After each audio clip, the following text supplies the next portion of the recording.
नमस्कार दोस्तों, स्वागत है। आप सभी का तुलसी का पौधा लगाने से क्या फायदा होता, कितना पुण्य मिलता है और भगवान विष्णु को तुलसी के पत्र चढ़ाने से क्या होता है। अगर आपने एक बार भी भगवान श्री हरि विष्णु को तुलसी का केवल एक पत्ता भी चढ़ाया है तो आप इस कथा को अवश्य सुनिए दोस्तों। एक बार भगवान विष्णु के पुनः शल और सुशील नाम के दो पार्षद भगवान विष्णु से पूछने लगते हैं, हे प्रभु, हम आपके कई भक्तों को पृथ्वी लोक से दिव्य विमानों में बिठाकर वैकुंठ लेकर आए हैं। आपके अनन्य भक्त जन हैं जो नित्य आपकी पूजा आसाधना करते हैं, समस्त प्रकार के भोग आपको लगाते हैं। इसी कारण से वे सभी वैकुंठ लोक को प्राप्त करते हैं। किंतु हे प्रभु, हमारे मन में एक शंका है जो हम आपसे पूछना चाहते हैं। भगवान विष्णु मुस्कुराते हुए कहते हैं, हे पार्षदों, ऐसी वह कौन सी शंका है जो तुम दोनों को सता रही है। तुम्हारे मन में जो भी शंका हो निसंकोच होकर पूछो, मैं तुम्हारी शंका का समाधान अवश्य करूंगा। पार्षद कहने लगते हैं, प्रभु, आज हमने एक ब्राह्मण को विमान में बिठाकर वैकुंठ लोक लेकर आए हैं। उस ब्राह्मण ने तो कभी विधि विधान से आपकी पूजा भी नहीं की और ना ही कभी उसने एकादशी का व्रत किया है। फिर भी आपने उस ब्राह्मण को वैकुंठ लोक लाने को क्यों कहा? ऐसा कौन सा कार्य उस ब्राह्मण ने किया है? कृपया आप हमें बताने की कृपा करें। हम उस ब्राह्मण के उस महान पुण्य के बारे में जानने के इच्छुक हैं। भगवान विष्णु कहते हैं, हे पार्षदों, तुमने उचित ही प्रश्न किया है। वह ब्राह्मण निश्चित ही विष्णु लोक जाने का अधिकारी था। इसी कारण से ही हमने तुम दोनों को उसे वैकुंठ लोक लाने की आज्ञा दी थी। तुम्हारी इस शंका को दूर करने के लिए मैं तुम दोनों को उस ब्राह्मण की कथा सुनाता हूं। इस कथा के माध्यम से तुम्हें तुम्हारे सभी प्रश्नों के उत्तर मिल जाएंगे। इसीलिए तुम दोनों ही इस कथा को ध्यान से पूरा जरूर सुनना। जो भी इस कथा का श्रवण करता है उसके समस्त पापों का नाश होकर उसे भी वैकुंठ लोक में स्थान मिलता है। पार्षद कहने लगते हैं, हे प्रभु, हम बहुत भाग्यशाली हैं कि आपके मुख से हमें यह कथा सुनने को मिल रही है।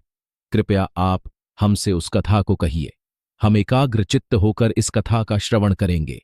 फिर भगवान विष्णु कथा सुनाने लगते हैं। प्राचीन काल में कांचीपुरा चोल नाम के एक चक्रवर्ती सम्राट राज्य करते थे। उनके अधीन जितने भी देश थे वे सभी चोल नाम से ही विख्यात हुए थे। महाराज चोल इस भूमंडल पर शासन करते थे। उनके राज्य में कोई भी मनुष्य दरिद्री, दुखी तथा रोगी नहीं रहता था। उनकी समस्त प्रजा अत्यंत संतुष्ट और सौभाग्यशाली थी। महाराज चोल ने कितने ही यज्ञ किए जिनकी कोई गणना नहीं हो सकती। उन्होंने ताम्रपर्णी नदी के किनारे अनेक आश्रम बनवाए, आर्षि मुनियों के लिए यज्ञ आदि धार्मिक कार्य करने के लिए स्थान उपलब्ध करवाया, अनेक पोखरे खुदवाए। फिर एक दिन महाराज चोल अनंत क्षण नाम के तीर्थ में गए। वहां पर भगवान विष्णु का अत्यंत सुंदर मंदिर था। उस मंदिर में भगवान विष्णु की एक अत्यंत सुंदर मूर्ति थी। महाराज ने भगवान विष्णु की विधि विधान से पूजा की। उन्हें माणिक, मोती, सुवर्ण आदि से बने हुए सुंदर सुंदर रत्न चढ़ाए तथा अनेक प्रकार के फूलों से भगवान का पूजन किया और उन्हें साष्टांग प्रणाम किया। प्रणाम करके वे उसी मंदिर में आसन पर बैठ गए। फिर कुछ देर बाद उस मंदिर में एक गरीब ब्राह्मण आया जो उन्हीं के कांची नगर का निवासी था। उनके हाथ में पूजन की सामग्री और तुलसी दल था। उस ब्राह्मण का नाम विष्णुदास था। महाराज की नजर उस गरीब ब्राह्मण पर पड़ी। वह ब्राह्मण मंदिर में प्रवेश करके भगवान विष्णु की मूर्ति के पास गया और भगवान विष्णु का नाम स्मरण करते हुए उसने भगवान की मूर्ति पर तुलसी दल और मंजरी रख दी और प्रणाम करने लगा। महाराज चोल ने पहले जो रत्न, माणिक तथा सुवर्ण से भगवान की पूजा की थी वह उस ब्राह्मण के तुलसी पत्र के नीचे ढक गई, जिसे देखकर महाराज को बड़ा क्रोध आ गया। महाराज कहने लगे, अरे ब्राह्मण, तुम्हें दिखाई नहीं दे रहा है क्या हमने भगवान की विधि विधान से पूजा की है? उन पर सुवर्ण, माणिक, मोती से बने आभूषण चढ़ाए हैं और तुम मूर्ति पर यह पेड़ के पत्ते डालकर शोभा क्यों बिगाड़ रहे हो? बताओ, तुमने ऐसा क्यों किया? मुझे तो ऐसा जान पड़ता है कि तुम बड़े ही मूर्ख हो। सुवर्ण के आभूषणों से भगवान की मूर्ति कितनी शोभा पा रही, किंतु तुमने तो पूजा स्थल को गंदा कर दिया। क्या तुम्हें इतनी भी समझ नहीं है भगवान की पूजा कैसे की जाती है? लगता है तुम्हें पता नहीं है भगवान विष्णु की पूजा कैसे की जाती है। तभी तुमने अत्यंत सुंदर आभूषणों से सजाई हुई भगवान की मूर्ति को पत्तों से ढक दिया है। तुम्हारे इस विचित्र बर्ताव पर मुझे बड़ा आश्चर्य हो रहा है। फिर वह विष्णुदास ब्राह्मण बोलने लगा, हे राजन, आपको ही भक्ति का कुछ पता नहीं है। आपको आपके धन पर बड़ा घमंड हो रहा है, इसीलिए आपको तुलसी के पत्र मामूली पेड़ के पत्ते लग रहे हैं। फिर महाराज चोल कहने लगे, हे ब्राह्मण, तुम किस बात का गर्व कर रहे हो? लगता है तुम्हें तुम्हारी भक्ति और ज्ञान पर बड़ा घमंड हो गया है। बताओ, तुम्हें कितनी भक्ति है?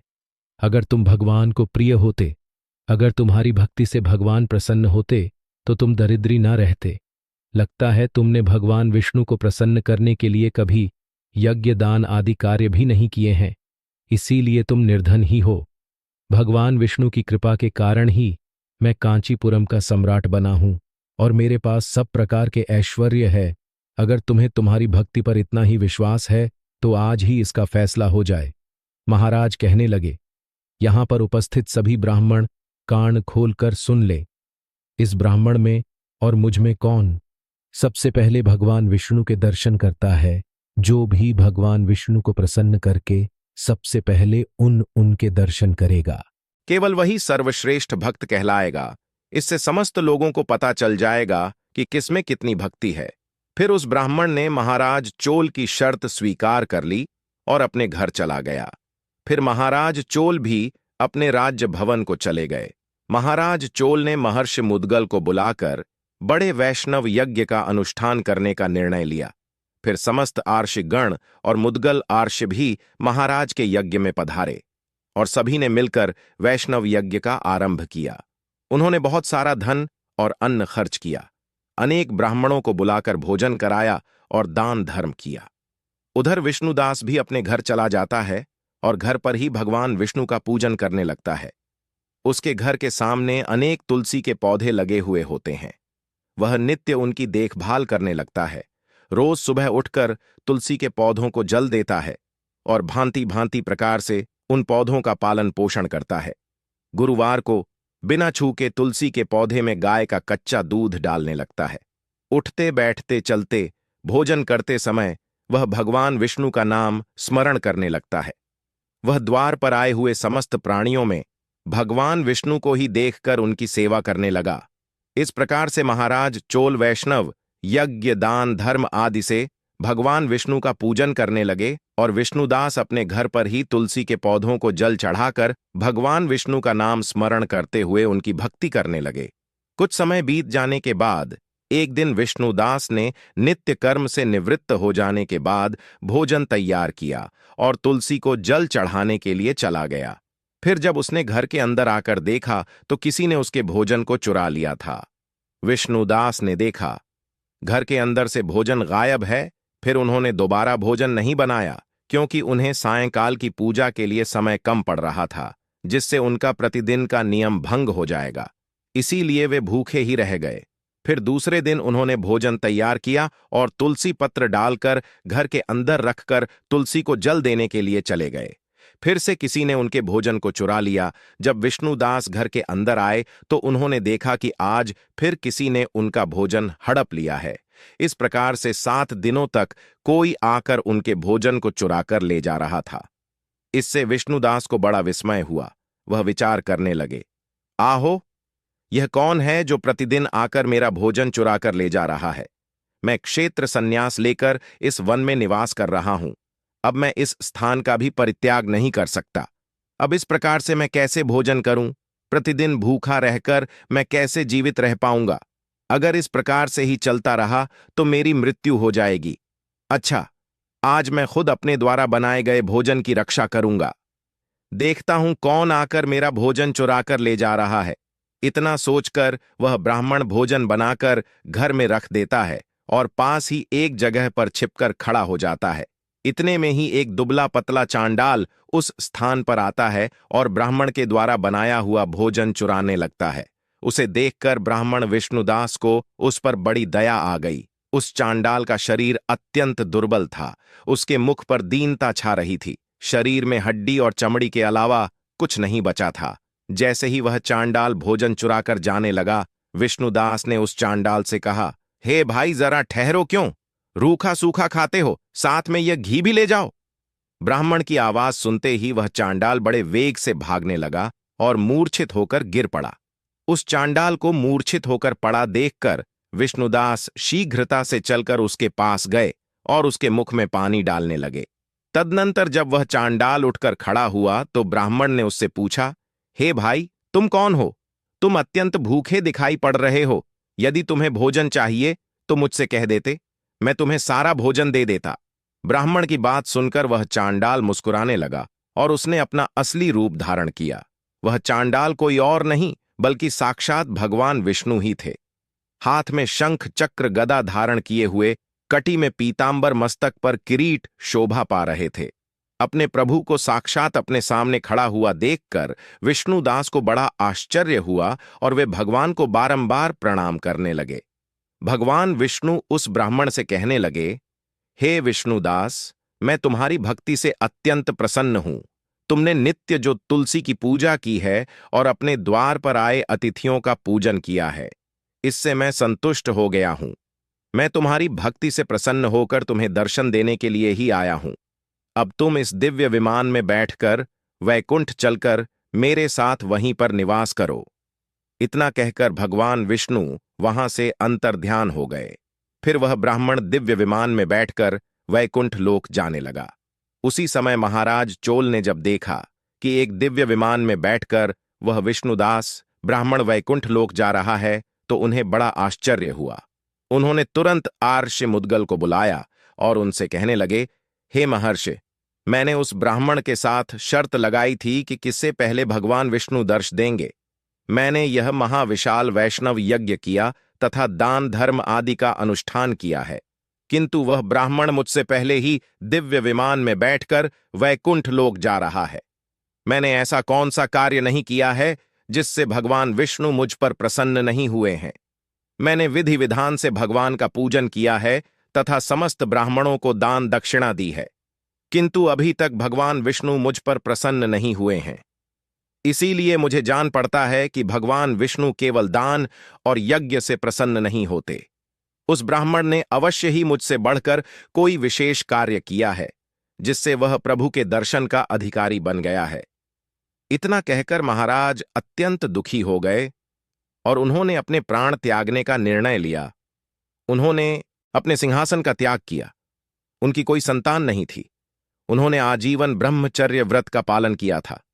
इसीलिए उन्होंने अपने भांजे को सिंहासन पर बिठा दिया और फिर वे यज्ञ की अग्नि के समीप गए और उसमें कूदने लगे।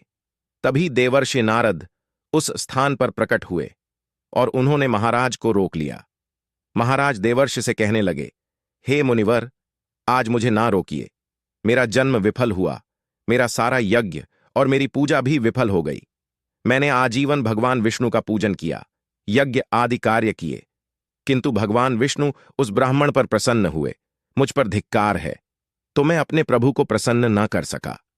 देवर्षि कहने लगे, हे राजन, आपने कोई भी अनुचित कार्य नहीं किया है। भगवान आपकी भक्ति से प्रसन्न है, किंतु आपने अभी तक भगवान के दर्शन करने योग्य कोई कार्य नहीं किया है। तब महाराज चोल कहते हैं, हे देवर्षि, आप ही बताइए, वह कौन सा कार्य है जिससे भगवान विष्णु प्रसन्न होकर दर्शन देते हैं। मेरी पूजा में ऐसी कौन सी कमी रह गई है। मैंने नाना प्रकार के माणिक सुवर्ण के आभूषण भगवान को चढ़ाए हैं। मैंने यज्ञ किए हैं, दान धर्म भी किया है। इसके अलावा ऐसा कौन सा कार्य रह गया जो मैंने नहीं किया? कृपया मुझे बताने की कृपा करें। तब देवर्षि कहते हैं, हे राजन, आपने भगवान विष्णु की पूजा में केवल एक वस्तु का प्रयोग नहीं किया है। उसी कारण से भगवान विष्णु आपको दर्शन नहीं दे रहे हैं।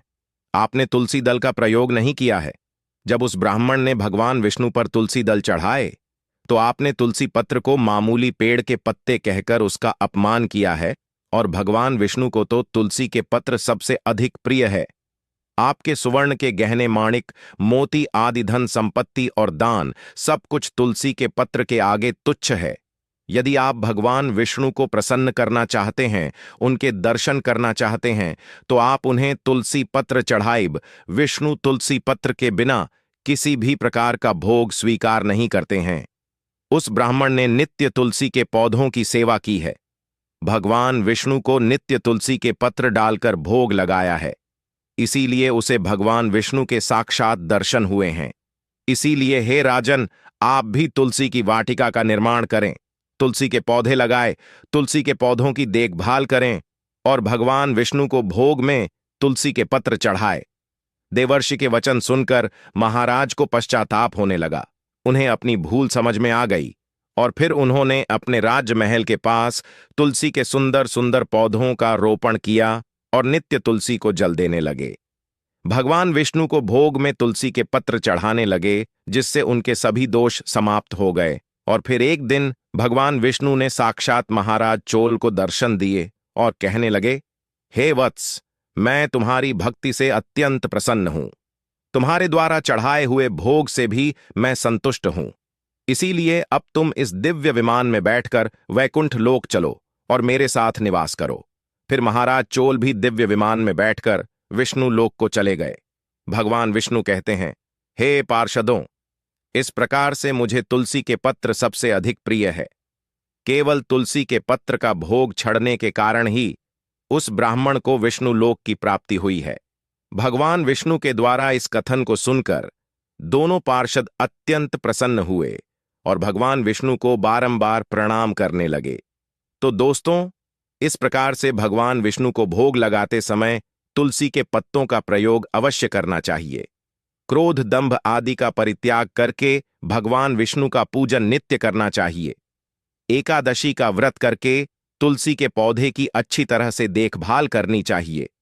ब्राह्मणों को दान करना चाहिए, गायों की सेवा करनी चाहिए, मसूर, कांजी तथा बैंगन का सेवन करना छोड़ देना चाहिए। भगवान विष्णु की पूजा करने वालों को इन चीजों का सेवन नहीं करना चाहिए। ऐसा करने से ही मनुष्य को विष्णु लोक की प्राप्ति होती है। तो दोस्तों, आपको यह कथा कैसी लगी? कमेंट करके जरूर बताएं। जानकारी अच्छी लगी तो वीडियो को लाइक जरूर करें। कमेंट में जय तुलसी माता अवश्य लिखें। साथ ही चैनल को सब्सक्राइब करें। आप सभी का धन्यवाद।